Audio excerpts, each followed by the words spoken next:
हाय mystery lovers, सबको नमस्ते। India के वन ऑफ द मिस्टीरियस और हॉन्टेड कॉलोनी के बारे में आज हम बात करने वाले हैं। इस कॉलोनी में कोई इंसान नहीं रहता है, इसे पूरी तरह अबेंडन किया गया है। शाम के बाद इस कॉलोनी की तरफ जाने का कोई हिम्मत नहीं कर पाता है। ये कॉलोनी कोई और नहीं, इंडिया के हॉन्टेड कॉलोनी कहे जाने वाली चेन्नई के अलवरपेट में रहे डी मोंटी कॉलोनी। आज हम इस वीडियो में डी मोंटी कॉलोनी के रिलेटेड सारे इन्फॉर्मेशन और इसका मिस्ट्री के बारे में डिटेली जानेंगे। सो वीडियो को कहीं मिस मत करना और वीडियो को लास्ट तक देखना, क्योंकि वीडियो बहुत इंटरेस्टिंग होने वाला है।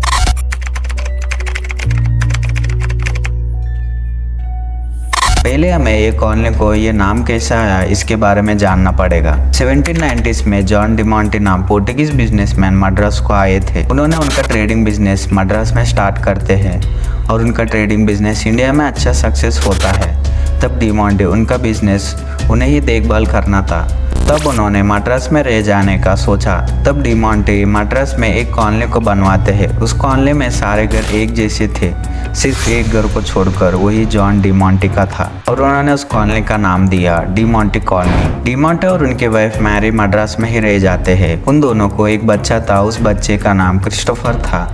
डी मोंटी उनके बच्चे क्रिस्टोफर को पढ़ाई के लिए फॉरेन भेज डालते हैं। यहाँ तक सब कुछ नॉर्मल चल रहा था। इसके बाद क्या हुआ हमें जानना पड़ेगा। इसके बारे में मैं जब रिसर्च कर रहा था तब मुझे उसके रिलेटेड 2 स्टोरीज मिलते हैं। मैं आपको दोनों स्टोरीज बताऊंगा।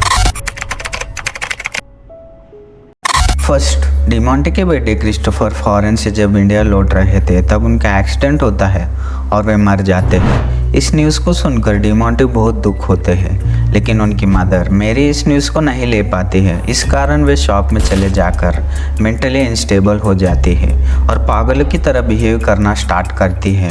डी मोंटी मेरी को बहुत सारे डॉक्टर को दिखाते हैं, लेकिन वे मेंटली अनस्टेबल ही रह जाती है। डी मोंटी अपने बिजनेस के काम पे फॉरेन जाते आते रहते थे। अगर वो फॉरेन गए तो 2 से 3 महीने तक अपने घर नहीं लौटते थे। एक बार बिजनेस के काम पे डी मोंटी फॉरेन जाते हैं। लौटने पर उन्होंने देखा कि उनकी वाइफ का हेल्थ बहुत खराब था। तब उन्होंने डॉक्टर को दिखाते हैं। तब डॉक्टर ने एक शॉकिंग न्यूज़ कहा कि वही उनकी वाइफ प्रेग्नेंट है। इस न्यूज़ को सुनकर डी मोंटी शॉक हो जाते हैं और गुस्से में आकर घर के काम वाले पर शक कर सारे काम करने वाले को घर के सारे डोर्स लॉक कर गन से शूट कर बहुत बेरहमी से मार डालते हैं। डी मोंटी राक्षस की तरह जो भी मिलता है उन्हें मार डालते हैं। उन्हें छोड़कर जो कॉलोनी में रहते हैं उन पर शक कर उन्हें भी मार डालते हैं। इन सबको देखकर सारे कॉलोनी वाले मिलकर डी मोंटी को उनके घर में ही जिंदा जला डालते हैं। तब से डी मोंटी का आत्मा उस कॉलोनी में भटक रहा है, ऐसा वहाँ रहने वाले की मानना है। इसे छोड़कर और एक स्टोरी है, वही कि डी मोंटी और मेरी के बेटे क्रिस्टोफर के हेल्थ कुछ ठीक नहीं होने के कारण वे मर जाते हैं और मेरे मेंटली अनस्टेबल होने के कारण वे भी मर जाती है।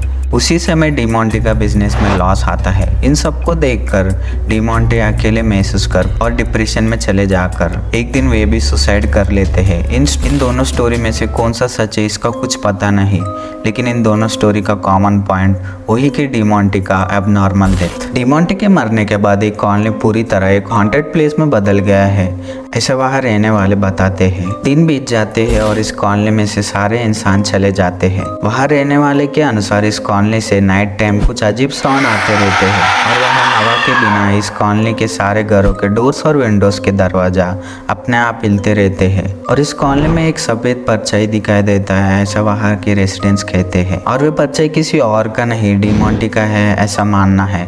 एक बार इस कॉलोनी को एक सिक्योरिटी को लगाते हैं, लेकिन वो सिक्योरिटी नेक्स्ट डे मॉर्निंग रहस्य में ऐसे मरा हुआ मिलता है। 2015 तक इस कॉलोनी के बारे में किसी को भी नहीं पता था, लेकिन जब 2015 में तमिल में डी मोंटी कॉलोनी नाम मूवी रिलीज होती है तब इस कॉलोनी के बारे में सारे इंडिया में पता चलता है। तब से इस कॉलोनी को देखने के लिए बहुत सारे जन जाना स्टार्ट करते हैं। बाद में गवर्नमेंट डी मोंटी रहे घर को गिरा डालते हैं। प्रेजेंट उस कॉलोनी में इवनिंग के बाद किसी को भी नहीं अलाउ करते हैं। कॉलोनी के आसपास रहने वाले के कहने को छोड़ दो तो इस कॉलोनी में बहुत सालों से कोई नहीं रहने के कारण इस कॉलोनी के सारे घर पूरी तरह जूना हो गए हैं।